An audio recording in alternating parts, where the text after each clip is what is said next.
Hello everyone. ये vision IAS की magazine है अक्टूबर 2025 के लिए करंट अफेयर्स की। इसमें राज्य व्यवस्था एवं शासन ये कंप्लीट हो चुका है। अगला टॉपिक है अंतर्राष्ट्रीय संबंध, इंटरनेशनल रिलेशंस। इसमें आप्रवासन विरोधी नीतियों का उदय, भारत अफगानिस्तान संबंधों का रणनीतिक रूप से पुनर्निर्धारण, भारत रूस संबंध, गाजा शांति शिखर सम्मेलन, भारत यूरोपीय मुक्त व्यापार संघ का व्यापार और आर्थिक भागीदारी समझौता। और इसमें कुछ संक्षिप्त सुर्खियां भी दी गई हैं। अंतर्राष्ट्रीय संबंध, आप्रवासन विरोधी नीतियों का उदय।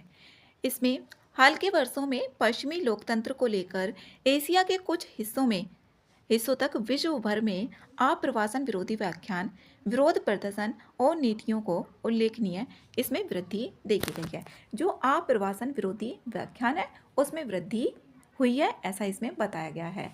अब इसमें देखते हैं जो आप्रवासी होते हैं वो कौन होते हैं। जैसे कोई एक देश है, ये एक देश है, अब वो अन्य देशों में जा रहा है, वहाँ पर उसके कई उद्देश्य हो सकते हैं, जैसे कि बेहतर जीवन के अवसर भी हो सकते हैं, शिक्षा भी हो सकती है, और इसमें अन्य कारण भी हो सकते हैं जिससे अपना देश छोड़कर किसी अन्य देश में वहाँ पर वो अपने देश में वापस लौट भी सकता है और नहीं भी लौट सकता।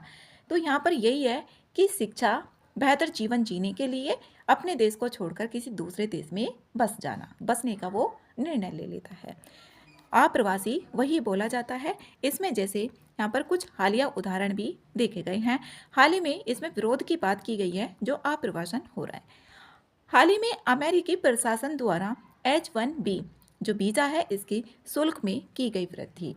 H1B वीज़ा ये USA के द्वारा जारी किया गया जो अप्रवासी वीज़ा है। जो अप्रवासी वीज़ा जैसे कि यूएसए में यहाँ पर जो भी लोग आ रहे थे उसमें यहाँ पर इसमें वृद्धि कर दी गई। जो भी टैक्स है इसके शुल्क में, वीज़ा शुल्क में वृद्धि की गई जिससे कम से कम लोग आए। अप्रवासी वीज़ा है ये जो अमेरिकी कंपनियों को विशेष व्यवसायों में कुशल विदेशी कर्मचारियों को अस्थायी रूप से इसमें नियुक्त करने की अनुमति मिलती है। जैसे आईटी सेक्टर हो गया, इंजीनियरिंग क्षेत्र हो गया, इनसे रिलेटेड। जापान की सेंसेइटो जो पार्टी के द्वारा आप्रवासन को मूक आक्रमण बताने का अभियान किया गया। इसमें जापान का है ये, इसको मूक आक्रमण का नाम दिया गया। और ऑस्ट्रेलिया में मार्च फॉर ऑस्ट्रेलिया के बैनर तले भारतीय प्रवासन का विरोध किया गया। जो भारत के लोग ऑस्ट्रेलिया में जा रहे थे तो इसमें ये मार्च फॉर ऑस्ट्रेलिया के बैनर यहाँ पर देखे गए। और ऐसा मुख्य रूप से लोग लुभावनवाद के उदय के कारण होता है।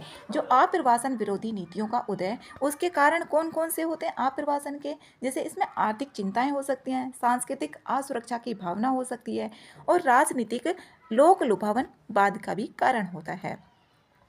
इसमें जो वैध आप्रवास के मार्ग को प्रतिबंधित करके, सीमा सुरक्षा को मजबूत करके और नए आप्रवासियों के अधिकारों को कम करके आप्रवास को कम करने का प्रयास किया जाता है, जो यहाँ पर बताया गया है। आप्रवासन विरोधी भावना में वृद्धि के कारण क्यों उत्पन्न हो रहे हैं, जैसे आर्थिक है। यहाँ पर अब कोई देश है, यहाँ पर मजदूर भी होंगे। अब ये लोग यहाँ से गए, जैसे भारत से ही मान लिया और ऑस्ट्रेलिया में गए, वहाँ के जो लोग होंगे उनकी नौकरियाँ छीन लेते हैं जो प्रवासी स्थानीय लोग हैं।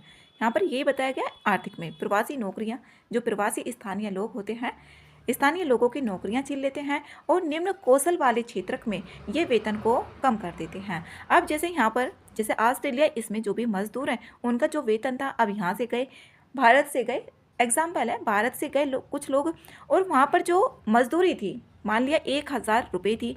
अब ये यहाँ से जो लोग जाएंगे उन्होंने बोला कि हम 500 रुपये में ही काम कर देंगे, तो वहाँ के लोगों का जो वेतन है वो कम हो गया। तो उसी की यहाँ पर बात की गई है जो निम्न कौशल वाले क्षेत्र होते हैं।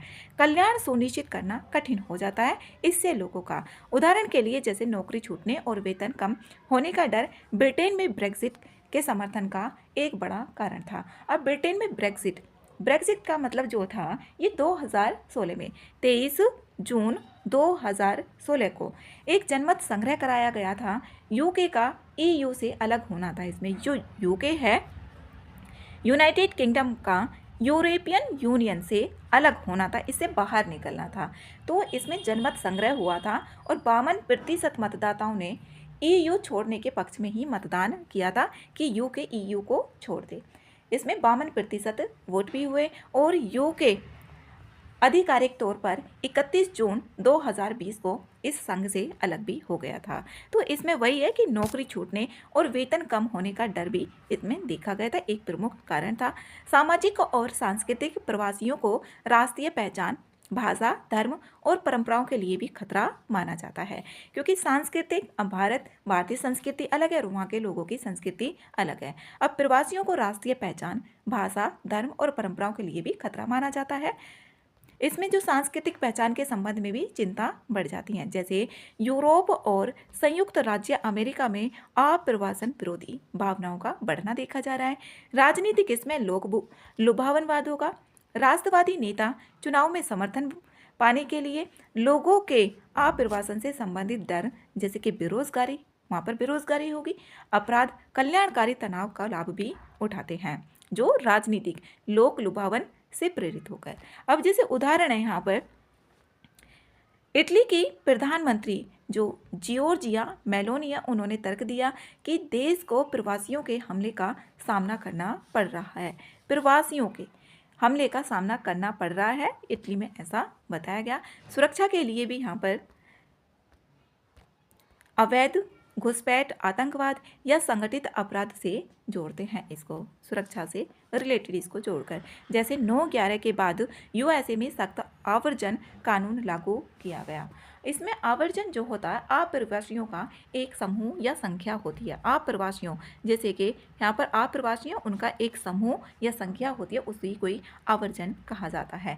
और अप्रवासी तो वही होते हैं जैसे कि एक देश से अपने देश को छोड़कर दूसरे किसी देश में बस जाने का निर्णय ले लेता है। अब उसके कारण और भी कई हो सकते हैं, जीवन के बेहतर जीवन के अवसर, शिक्षा भी हो सकती हैं, और भी चीज़ें हो सकती हैं। यहाँ पर बेहतर काम, जीवन, परिवार या अन्य कारण भी हो सकते हैं। इसमें भ्रामक जानकारी जैसे कि सोशल मीडिया झूठी कहानियों, प्रवासी नौकरियां छीन रहे हैं, अपराध दर बढ़ा रहे हैं, इसमें भ्रामक जानकारी भी दी जाती है। जैसे जेनोफोबिया विदेशी लोगों को नापसंद करने की प्रवृत्ति को ये बढ़ाता है। अब इसमें नकारात्मक रूढ़िवादिता को इसमें मजबूत करता है, व्यापक स्तर पर डर और नैतिक घबराहट उत्पन्न भी करता है। उदाहरण के लिए जैसे कि जर्मनी में मीडिया के जरिए प्रवासियों से जुड़े अपराधों के बारे में झूठी खबरें फैलाई गई, इसमें प्रवासियों के विरुद्ध इसमें भावनाएं भी और तीव्र हो गई थी। आवर्जन जो विरोधी आंदोलन है, इसका प्रभाव, इसमें आर्थिक प्रभाव होगा, जैसे श्रमिक आपूर्ति को ये कम कर देते हैं, अभी ऊपर देखा था हमने, खासकर उन क्षेत्रों में जो प्रवासी श्रमिकों पर निर्भर हैं, जो प्रवासी श्रमिकों पर निर्भर होते हैं, वहाँ पर ये श्रमिक आपूर्ति को कम कर देते हैं। उसकी मात्रा जो होगी, जैसे कृषि निर्माण और श्रमिक लागत इसमें बढ़ जाती है। आर्थिक समृद्धि दर जो होगी वो कम हो जाएगी। उदाहरण के लिए जैसे ब्रिटेन का ब्रेक्सिट हुआ था, ब्रिटेन में कृषि क्षेत्र में गिरावट का सामना करना पड़ा। इसमें जनसांख्यिकी प्रभाव भी होगा।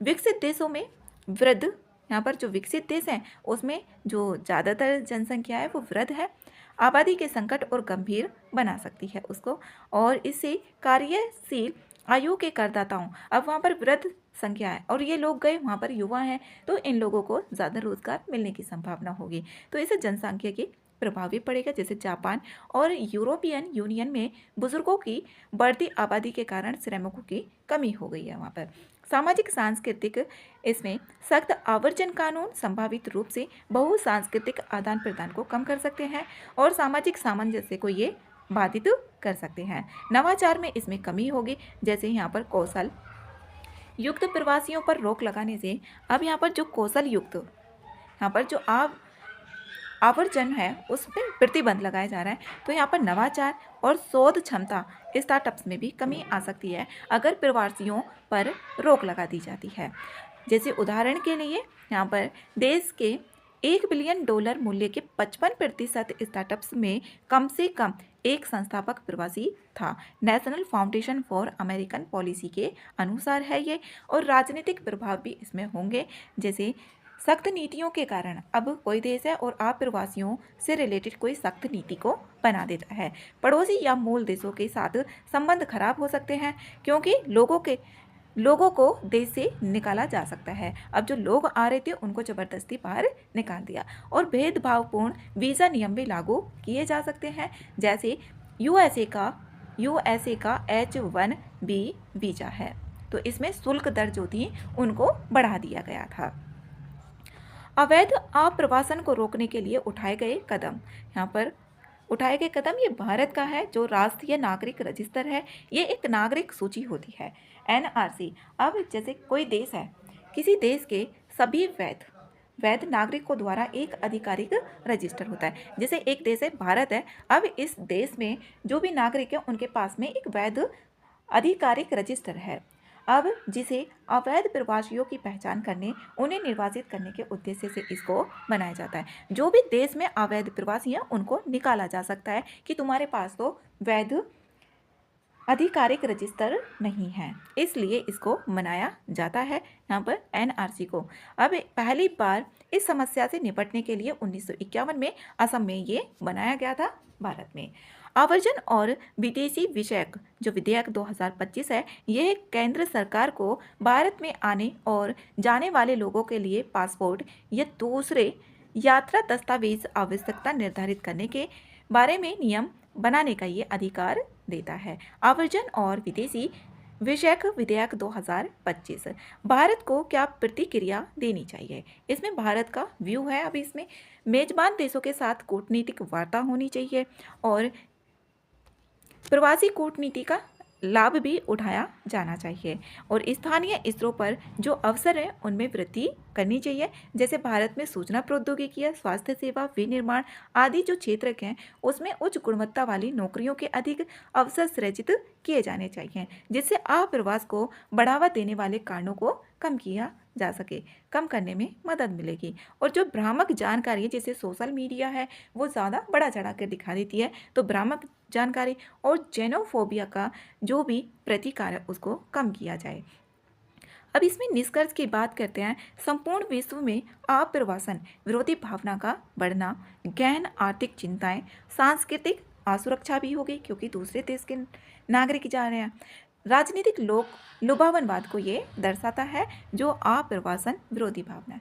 अब इसमें जिसका प्रवासी समुदाय विश्व के सबसे बड़े प्रवासी समुदायों में से एक है, भारत है वो यहाँ पर। अब विदेशों में अपने नागरिकों की रक्षा करना, साथ ही देश में समावेशी एवं उत्तरदायी आवर्जन, जो भी आवर्जन है अप्रवासियों का एक समूह है, इसको बढ़ावा देना एक चुनौतीपूर्ण कार्य है। और कूटनीति, साक्ष्य आधारित नीति निर्माण, मानव अधिकारों के सम्मान पर आधारित एक संतुलित दृष्टिकोण यह सुनिश्चित करता है कि आवर्जन पारस्परिक रूप से जुड़े हुए विश्व में विवाद के बजाय शक्ति का स्रोत बना रहे हैं।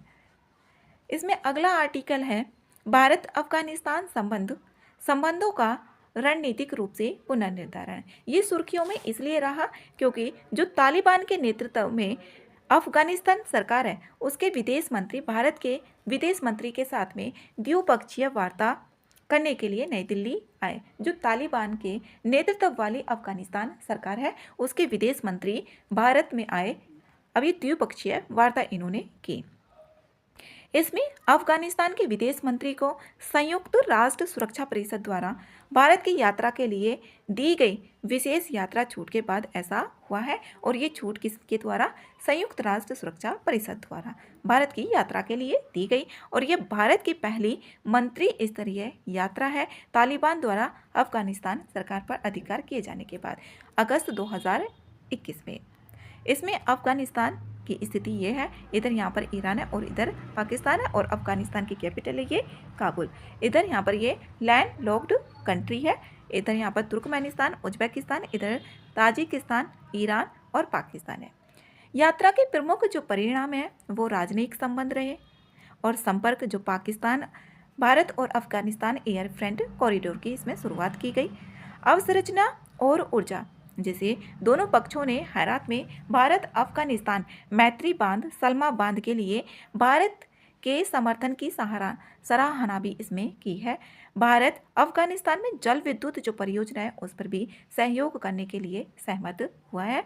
जल विद्युत परियोजनाओं को लेकर भारत अफगानिस्तान में पुनः दिलचस्पी क्यों दिखा रहा है भारत अफगानिस्तान में, क्योंकि अब तो तालिबान से रिलेटेड वहाँ पर सरकार है।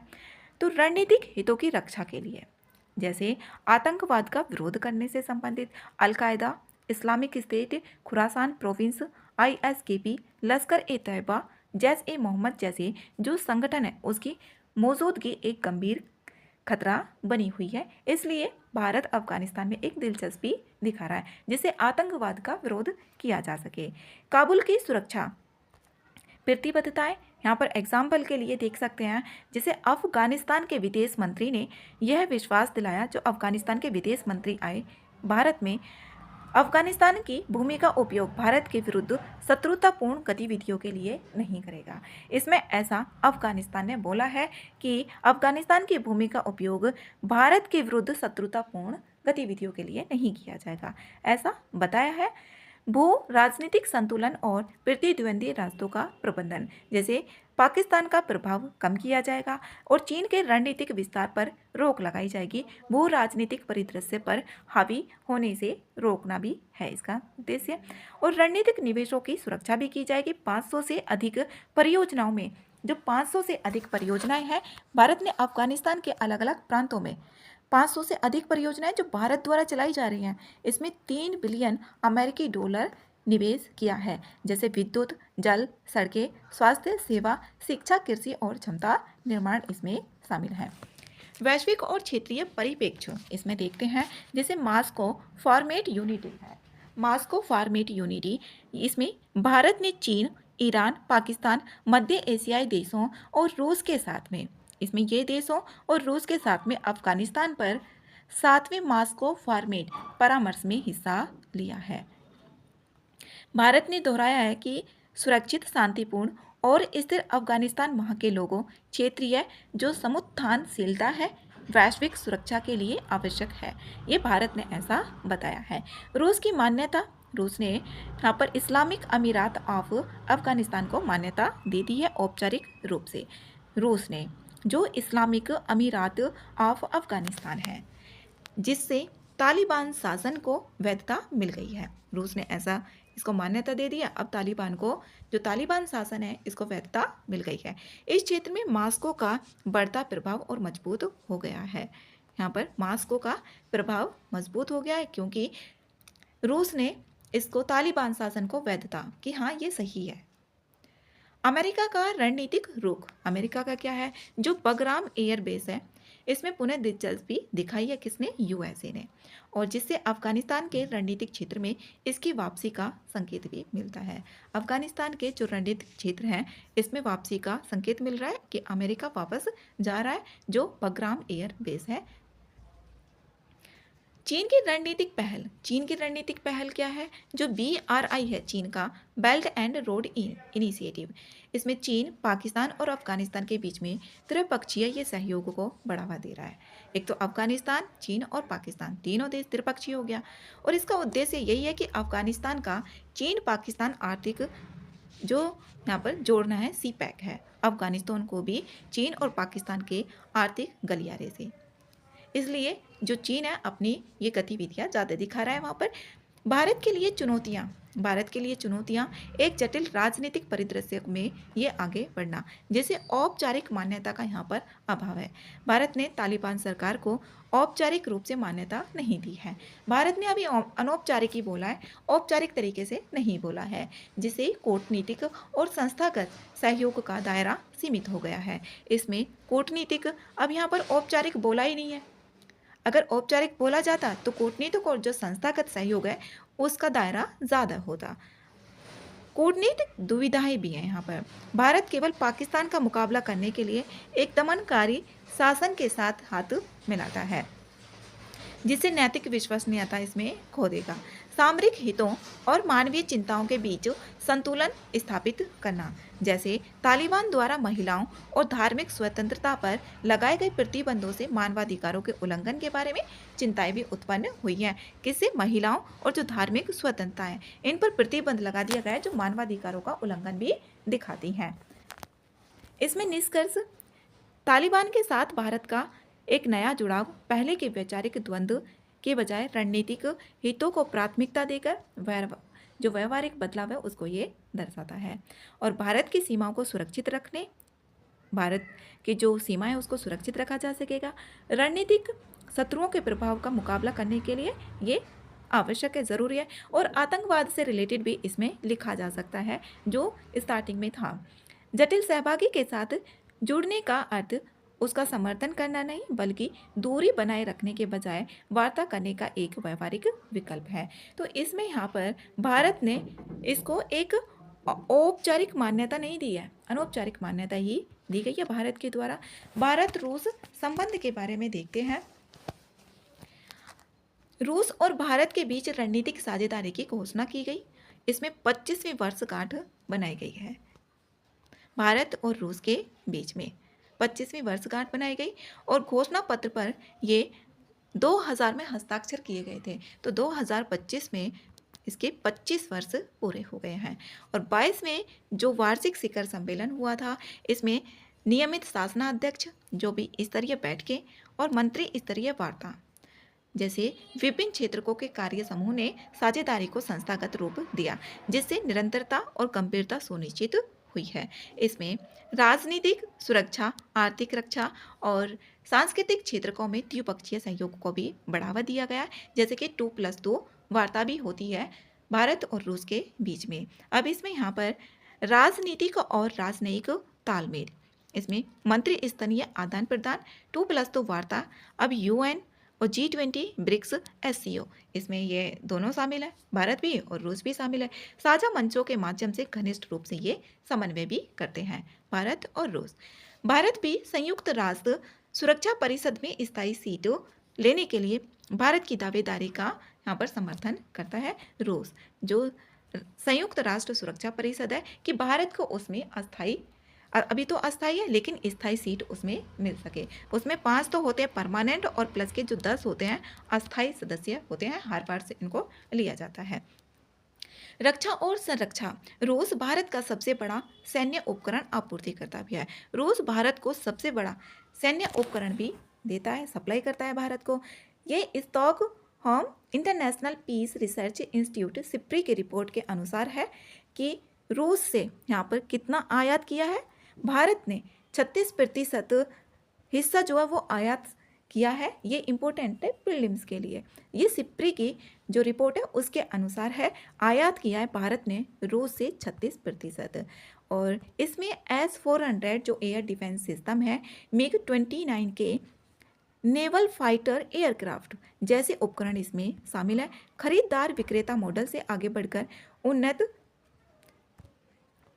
रक्षा प्रौद्योगिकियों के संयुक्त अनुसंधान, विकास और उत्पादन तक पहुंच गए हैं, जैसे ब्रह्मोस क्रूज मिसाइलों का संयुक्त विकास है। इसमें नौसैनिक अभ्यास भी किए जाते हैं, जैसे दोनों देश संयुक्त रूप से सैन्य अभ्यास, जैसे इंदिरा है और यहाँ पर एक है अविंद्रा, ये आयोजित किए जाते हैं। अब ऊर्जा के क्षेत्र में देखते हैं, ये रूस की स्थिति है। इधर यहाँ पर संयुक्त राज्य अमेरिका, ऊपर यहाँ पर आर्कटिक महासागर है और इधर प्रशांत महासागर है। नीचे मंगोलिया, चीन, कजाकिस्तान, मास्को, रूस की कैपिटल है मास्को। ये फिनलैंड, एस्तोनिया, बेलारूस, लिथुआनिया और यहाँ पर लातविया और यूक्रेन। इसमें पूछा भी जा सकता है रूस से कौन कौन से देशों की सीमा साझा होती है। ऊर्जा सुरक्षा से रिलेटेड देखें, वर्तमान में रूस भारत को सबसे अधिक कच्चे तेल के आपूर्ति करने वाला देश बन गया है। रूस बन गया है जो भारत को सबसे ज़्यादा कच्चे तेल की आपूर्ति करता है। यह भारत को रियायती दरों पर तेल निर्यात करता है। रियायती दरों पर मतलब कि छूट भी प्रदान करता है, जिससे मुद्रास्फीति को नियंत्रित करने में मदद मिलती है। और इसमें सरकारी और निजी कंपनियों के जो रूस के सुदूर पूर्व क्षेत्र हैं उसमें स्थित तेल क्षेत्रों में निवेश भी किया है। ONGC द्वारा तेल और गैस परियोजना में किया गया निवेश भी इसमें शामिल है। अब यहाँ पर रूस के द्वारा जो कुर्डनकुलम परमाणु ऊर्जा संयंत्र जो तमिलनाडु में स्थित है, ये रूस के द्वारा ही भारत में सहयोग, एक परियोजना के विकास में सहयोग कर रहा है। रूस जो भारत में है, कूडनकुलम, इसकी लोकेशन भी पूछी जा सकती है, ये तमिलनाडु में स्थित है। यहाँ पर व्यापार और अर्थव्यवस्था दोनों देशों के बीच द्विपक्षीय व्यापार में वित्त वर्ष में 2024-25 में रिकॉर्ड स्तर ये पहुंच गया 68.7 बिलियन अमेरिकी डॉलर, और इसमें द्विपक्षीय व्यापार को 2030 तक 100 बिलियन डॉलर तक पहुंचने का लक्ष्य रखा गया है, कि 2030 तक 100 बिलियन अमेरिकी डॉलर तक पहुंचने का लक्ष्य है। इसमें यहाँ पर भारत रूस संबंधों की जो समय रेखा है, इसमें अगर मेंस में आता है इससे रिलेटेड क्वेश्चन, तो इस तरीके का यहाँ पर फ्रेम भी बनाया जा सकता है। इस तरीके से यहाँ पर 1947 में देखते हैं तो राजनयिक संबंधों की स्थापना की गई थी। 1975 में भारत के पहला जो उपग्रह था आर्यभट्ट, उसमें भी सोवियत संघ के प्रक्षेपण यान सोयूज से उसका प्रक्षेपण किया गया था 1975 में, जो आर्यभट्ट पहला उपग्रह था भारत का। अब 1988 में कूडनकुलम जो परमाणु ऊर्जा संयंत्र है, इसके बीच में समझौता हुआ था, और ये सहयोग दिया जा रहा है रूस के द्वारा ही। 1988 में किया गया था ये समझौता। मैत्री और सहयोग संधि ये 1993 में की गई थी भारत और रूस के बीच में। 2010 में इसमें विशेष और विशेषाधिकार प्राप्त रणनीतिक साझेदारी हुई थी, और जो 2+2 मंत्री स्तरीय वार्ता हुई थी वो 2021 में हुई थी, और इसमें जो भी एक्सरसाइज की जाती है उसके बारे में भी बताया जा सकता है। इसमें भारत से निर्यात की जाने वाली जो वस्तुएं हैं उसमें औषधियाँ, कार्बनिक और अकार्बनिक रसायन, लोहा और इस्पात शामिल है। रूस और भारत के बीच जो 90% व्यापार स्थानीय मुद्रा और रूबल और रुपए में ही होता है, जो 90% व्यापार है। इसमें संपर्क जैसे रूस अंतर्राष्ट्रीय उत्तर दक्षिण परिवहन गलियारा INSTC, उत्तरी समुद्री मार्ग, और चेन्नई व्लादिवोस्तोक, यहाँ पर चेन्नई से व्लादिवोस्तोक जो पूर्वी समुद्री गलियारा मध्य एशिया और विस्तृत यूरेशिया के साथ भारत के संपर्क को भी ये बढ़ा सकता है, और तकनीकी क्षमता में भी ये इसका वृद्धि होगी। सांस्कृतिक संबंधों और लोगों के बीच जुड़ाव होगा। भारत रूस संबंधों के समक्ष जो चुनौतियां हैं, अब वो चुनौतियां कौन कौन सी हैं, जैसे व्यापार संतुलन का। अब भारत ज़्यादा आयात करता है रूस से, अब जो हथियार उपकरण है उनका ही बहुत ज़्यादा होता है, तो यहाँ पर व्यापार वो कैसा है, असंतुलन बना हुआ है। जबकि भारत से जो यहाँ पर निर्यात किया जाता है ये औषधियाँ हैं, कार्बनिक अकार्बनिक रसायन है, लोहा और इस्पात हैं, और इसमें जो भी आयात करता है स्टॉकहोम, ये Stockholm International Peace Research Institute SIPRI की रिपोर्ट है, इसमें 36% आयात किया जाता है जो भी उपकरण है, सैन्य उपकरण से रिलेटेड। इसमें रुपए की अधिशेष यहाँ पर 2024-25 में भारत का रूस से जो आयात है वो 63.84 बिलियन अमेरिकी डॉलर रहा है, जबकि निर्यात इतना ही है। अब ये कितना है 63, और यहाँ पर कितना कम है, तो असंतुलन बहुत ज़्यादा है। रुपए की अधिशेष की समस्या भी है, यहाँ पर रुपए की जो अधिशेष है उसकी समस्या है। इसमें रक्षा आयात में गिरावट हो रही है। प्रत्येक भू राजनीतिक प्राथमिकताएं भी हैं, जैसे भारत अमेरिका के बीच तालमेल। अब भारत तेजी से पश्चिमी देशों अमेरिका के साथ जुड़ाव बढ़ा रहा है, जैसे क्वाड जैसा सुरक्षा क्वाड है। क्वाड में एक तो USA शामिल है, भारत शामिल है, जापान है और ऑस्ट्रेलिया, 4 देश हैं। इसमें रूस चीन के बढ़ते संबंध भी हो रहे हैं, जो रूस और चीन के बढ़ते संबंध हैं ये भी एक चुनौती है। पाकिस्तान के साथ रूस के बेहतर संबंध होते जा रहे हैं। अमेरिका द्वारा प्रतिबंध लगा दिया गया जो S-400 जो S-400 है। सौदे के बाद भारत ने रूस के साथ कोई बड़ा सैन्य समझौता नहीं किया है, क्योंकि अमेरिका ने इस पर प्रतिबंध लगा दिया है। अमेरिका द्वारा अपने प्रतिद्वंदियों का विरोध के लिए बनाए गए दंडात्मक अधिनियम जो कार्सा 2017 है। अब ये कार्सा अमेरिका द्वारा पारित किया गया 2017 में था ये। अब इसके अंतर्गत 3 देश थे, अब रूस, ईरान और यहाँ पर उत्तर कोरिया, यहाँ पर 3 देश। USA ने इन पर आर्थिक प्रतिबंध लगा दिया था, जो घनिष्ठ संबंध रख रहे थे रूस के साथ में। अब जैसे रूसी खुफिया और सैन्य एजेंट हैं उसके साथ में बड़े लेन देन करने, और देशों पर कम से कम ये 5 अलग अलग प्रकार के प्रतिबंध भी लगाए जाएंगे, ऐसा यूएसए ने बोला था। और 2017 में ये आया था कार्सा। भारत रूस और अमेरिका के साथ अपने संबंधों को कैसे संतुलित कर रहा है। एक तरफ तो रूस है और एक तरफ अमेरिका है, तो यहाँ पर भारत अपने आप को संतुलन कर रहा है दोनों देशों के बीच में। ये कभी कभी स्वयं को अमेरिका और रूस के हितों के बीच फंसा हुआ पाता है भारत। जैसे अमेरिका ने रूस से तेल खरीदने के लिए भारत पर यहाँ पर जो टैरिफ है उसको भी लगा दिया गया। भारत पर यूक्रेन में चल रहे, यहाँ पर जो यूक्रेन है, यूक्रेन में चल रहे रूस के युद्ध को वित्त पोषित करने का भी आरोप लगाता है। कौन लगा रहा है ये? यूएसए लगा रहा है भारत पर कि भारत यहाँ पर यूक्रेन से जो चल रहा है रूस का, कि उसको वित्त दिया जा रहा है, वित्त पोषित करने का आरोप भी लगाता है। ऐसी स्थिति से निपटने के लिए भारत का दृष्टिकोण जो रणनीतिक स्वायत्तता का पालन करना, और यहाँ पर इसमें जो भी अमेरिका और रूस दोनों के साथ में संबंध है उनको संतुलन करना है। यूएनएससी के एक प्रस्ताव पर यहाँ पर मतदान में हिस्सा नहीं लिया कि भारत ने, जो भी यूक्रेन और रूस संघर्ष के मामले में, तो भारत ने इसमें कोई हिस्सा नहीं लिया था। यूक्रेन के विरुद्ध रूसी कार्रवाई की निंदा की गई थी। इसमें राष्ट्रीय हितों पर आधारित संबंध जैसे ब्रिक्स, एससीओ, G20 जो जी शिखर है, बहुपक्षीय मंचों पर भारत की मूक कूटनीतिक उसे ग्लोबल साउथ और प्रतिस्पर्धी शक्ति समूहों के बीच में एक सेतु बनाने के लिए, एक तरफ है रूस और एक तरफ है अमेरिका यूएसए, तो दोनों में सेतु बनाकर रुपए का अंतर्राष्ट्रीयकरण, रूस पर लगे प्रतिबंधों से निपटने के लिए भारत रुपए या रूबल और रुपए में और रूबल में व्यापार करता है, जैसे वैकल्पिक भुगतान माध्यमों को अपना रहा है। इसमें आगे की राह है वापसी विश्वास बढ़ाना, यहाँ पर